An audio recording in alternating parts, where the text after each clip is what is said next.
I was sitting in the airport lounge, watching the same couple walk past me for the third time. My coffee had gone cold. My hands were trembling, not from age, but realization. It had been 8 hours. They weren't coming back. My own daughter. Her husband. My grandchildren. They told me, "Just wait here a little while, Mom. We'll call you when it's time to board." I trusted them. Like I always had. But now I could see the truth. This wasn't a delay. It was a goodbye. They had left me. Intentionally. And that's the moment I knew. Collision, they abandoned me. But I won't just disappear. I'll make sure they regret ever doing this. I wasn't always this quiet. Once, I was the pillar of my family. I raised my daughter as a single mother. No husband. No support system. Just me, a second job at night, and every ounce of love I had left after my own parents cut me off for getting pregnant at 19. I remember when my daughter, Claire, took her first steps in our tiny one-room apartment. She didn't walk to the teddy bear or the cookie I was holding. She walked straight into my arms. I thought that meant something. That maybe we were going to be okay. And for a while, we were. I worked myself into the ground so she could have a life better than mine. Private school. Weekend music lessons. Even a trip to Europe for her 16th birthday. When she met Jared, her now husband, I was skeptical. He was polished, charming, but cold in the eyes. The kind of man who only respects money, not people. But Claire said he loved her. And I wanted to believe her. When they got married, I paid for half the wedding, even dipped into my retirement savings. Claire never thanked me for that. But I told myself, she's just busy. Life moves fast. Until I started noticing the signs. Small things at first. Their calls became shorter. My visits became awkward. My presence felt like an inconvenience. Still, I made excuses. Maybe they're tired. Maybe the kids are cranky. Maybe I'm just being sensitive. But one moment shattered the illusion. It was Christmas. I brought gifts, handmade, thoughtful gifts, for everyone. I even brought Jared that vintage watch strap he once mentioned offhand. When I handed them out, Claire smiled politely. Jared didn't even look up. They placed the gifts to the side like leftovers they'd throw out later. And then Claire whispered to Jared when they thought I couldn't hear. "I told you she'd bring that sentimental junk again." My heart sank. Still, I stayed. Ate quietly. Cleaned up after dinner. And I left early. That night, I sat in my cold apartment, wondering, when did I become nothing more than a burden to the very child I sacrificed everything for? But I didn't say anything. I didn't confront her. I just stayed silent. Like mothers do. But what they did at the airport, that silence, it died that day. After that Christmas, I started pulling back. Not out of spite. Out of self-preservation. But Claire barely noticed. She called when she needed a babysitter, or when Jared had some business dinner and needed someone to watch the kids. I always said yes. Even when I was sick. Even when my knees ached and my back screamed. Even when I knew they didn't really want me there, just needed me to fill a gap. Then came the incident at the airport. It was supposed to be a family trip. Claire, Jared, the kids, and me. I showed up early, suitcase packed, sweater Claire gave me years ago still folded neatly over my arm. Claire hugged me loosely, distracted. Jared didn't even acknowledge me. The kids were too busy on their tablets. We walked toward the check-in counter, but then Jared stopped. He pulled Claire aside. They whispered. Looked over their shoulders at me. Then Claire turned to me and smiled in that tight, fake way. Mom, can you just wait in the lounge for a little while? We need to check something with the airline. I said, of course. I waited. 1 hour. 2 hours. 4. The lounge emptied. My coffee got cold. No one came back. I called Claire. No answer. I went to the gate. Their flight to Spain had already taken off. They left me. They left me and didn't even say goodbye. My hands trembled as I stood in that terminal, completely invisible to the world around me. My daughter, my only family, had left me like forgotten luggage.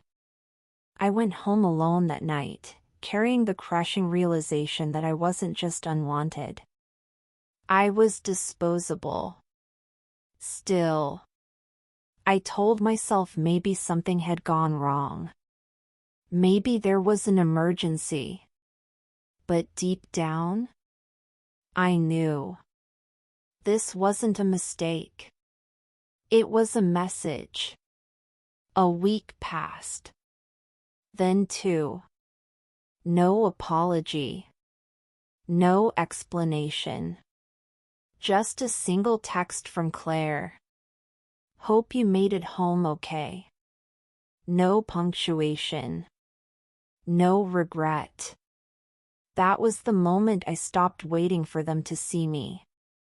That was the moment a quiet voice inside me whispered something I hadn't let myself believe in years. You gave them your life. Now it's time to take it back. The days after the airport incident were hollow. I didn't cry. I didn't scream. I didn't even speak much. I just sat there in my quiet home, staring at the photos on the wall, Claire as a child, her first dance recital, her graduation, all those moments I sacrificed so much for. It felt like I was watching someone else's life. The ache in my chest wasn't just sadness. It was something deeper. Like my identity, mother, grandmother, caregiver, forgiver, had been ripped away without warning. Then one evening, I decided to go through the attic. I hadn't been up there in years. But something inside me needed proof that I had existed, that I had mattered.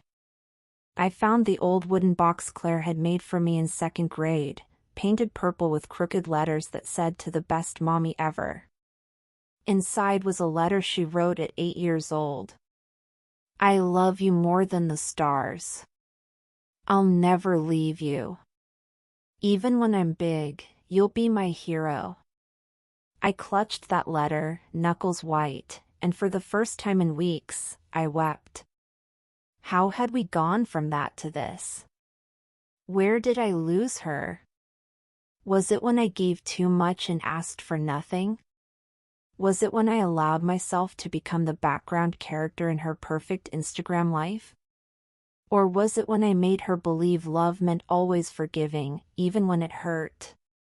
That night, I didn't sleep. I stayed up thinking, staring at the walls, letting the pain grow from a silent scream into a plan. And the next morning, I did something I hadn't done in decades. I put on lipstick. I combed my hair back into the old bun I used to wear when I was working full-time, running the office.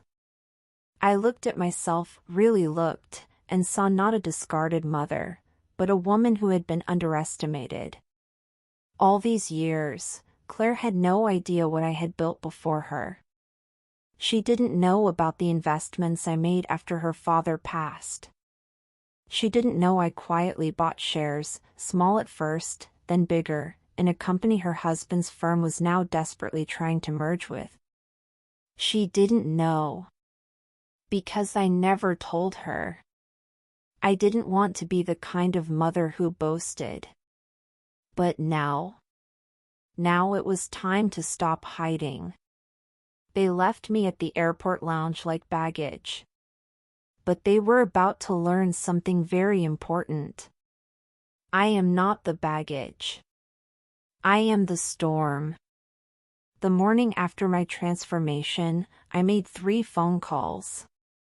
One to my attorney. One to the CEO of the company I'd invested in. And one to Claire. Not to plead. Not to cry. Just 4 words. Watch the news tomorrow. She laughed. Are you okay, Mom? Still upset about the airport thing? You'll get over it. And then she hung up. No apology. No shame. Just that same dismissive tone she used when she didn't need me anymore. But the next day, the headlines came out. Family investment saves struggling tech giant, new shareholder emerges as major stakeholder in merge block. Merge block. The same company Claire's husband, Scott, had been chasing for over a year. He had been banking on that merger to get promoted to partner. He'd told everyone at the wedding, loud and proud, that he was this close to sealing the deal. But overnight, I had bought a controlling interest. Quietly. Strategically. It wasn't about revenge. It was about reminding them who I am. Claire called me that evening. Her voice shaking. Mom, what did you do? I paused. I did what I should have done years ago. I stopped waiting for you to love me right. She stammered, tried to spin it. We were going to come back. Scott had a call, you know how things are. But I wasn't that woman anymore. Claire. I sat in that lounge for 8 hours. You didn't even check if I'd made it home. Silence. You wanted me to disappear?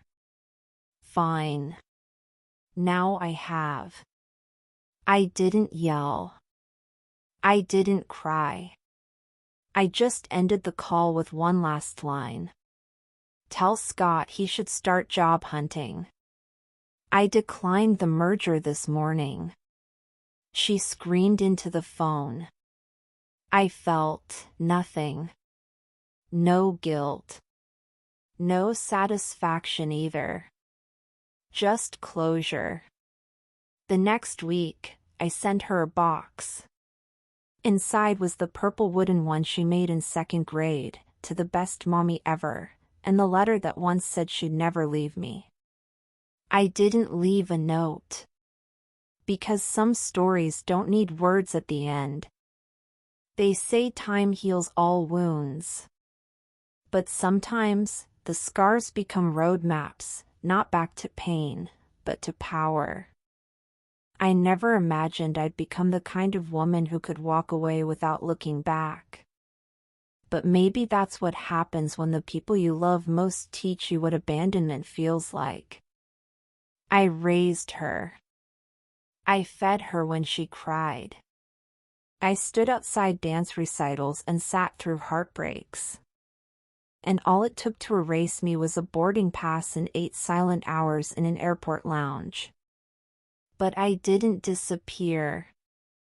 I reinvented myself. So, if you're listening to this right now and you've been cast aside, ignored, forgotten, let me remind you. Being discarded is painful. But being underestimated? That's where the power begins.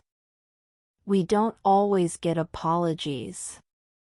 We don't always get closure. Sometimes, we have to create our own. Now I leave you with this question. What would you do if the ones you raised were the first to abandon you? Let me know in the comments. This was my story.